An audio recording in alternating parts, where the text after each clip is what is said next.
अखेर आज कोल्हापूर जिल्ह्यात मान्सूनच्या हलक्या सरी कोसळल्या। सकाळपासून आकाशात सूर्यनारायण आणि काळे मेघ यांच्यात लपंडाव सुरू होता। दुपारी 1च्या सुमारास कोल्हापूरमध्ये कमी अधिक प्रमाणात पाऊस झाला। जिल्ह्याच्या काही भागात आज पावसाने हजेरी लावल्याने शेतकऱ्यांना दिलासा मिळाला। 24 जून नंतर महाराष्ट्रात मान्सून बरसू लागेल असा हवामान खात्याचा अंदाज आहे। सध्या मान्सूनने पुन्हा एकदा दमदार आगेकूच सुरू केली आहे। जून महिन्याचे 3 आठवडे उलटले तरी पावसानं दडी मारल्यानं सर्वांच्याच तोंडचं पाणी पळालंय। अल निनोच्या प्रभावामुळे यंदा पावसाचं प्रमाण कमी असणार आहे। अशा परिस्थितीत पावसानं ओढ दिल्यानं पाणी टंचाईचं तीव्र संकट निर्माण झालंय। अशा परिस्थितीत अखेर आज तो आला। सकाळपासूनच आकाशात ढगांचे पुंजके दिसत होते।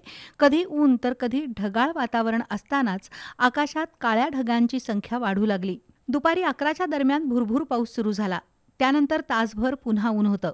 अचानक पुन्हा ढग दाटून आले आणि दुपारी 1च्या सुमारास कोल्हापूरमध्ये मध्यम स्वरूपाचा पाऊस झाला। पावसाला फार जोर नसला तरी रस्ते ओलेचिंब झाले आणि तापमानातही घट झाली। त्यामुळे शेतकऱ्यांसह साऱ्यांनीच निश्वास टाकला।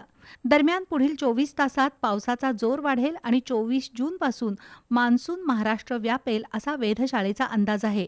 त्यामुळे पावसाच्या प्रतीक्षेत असलेल्या सर्वांनाच मोठा दिलासा मिळाला। कागल शहरात आज दुपारी 12 वाजण्याच्या सुमारास पाऊस झाला। आज सोमवारचा आठवडी बाजार असल्यानं बाजारपेठेत व्यापारी आपापली दुकानं मांडण्याच्या तयारीत होते।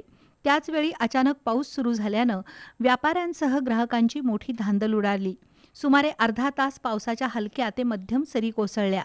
या पावसामुळे उकाड्यानं हैराण झालेल्या नागरिकांना काहीसा दिलासा मिळाला।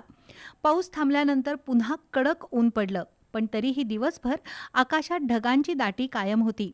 दरम्यान इचलकरंजी, शिरोळ, भुदरगड तालुक्यात पावसानं हुलकावणी दिली, तर पन्हाळा, शाहूवाडी, राधानगरी, चंदगड तालुक्यात तुरळक पाऊस झाला। त्यामुळे बळीराजाला पावसाच्या आगमनाची अजूनही प्रतीक्षा आहे।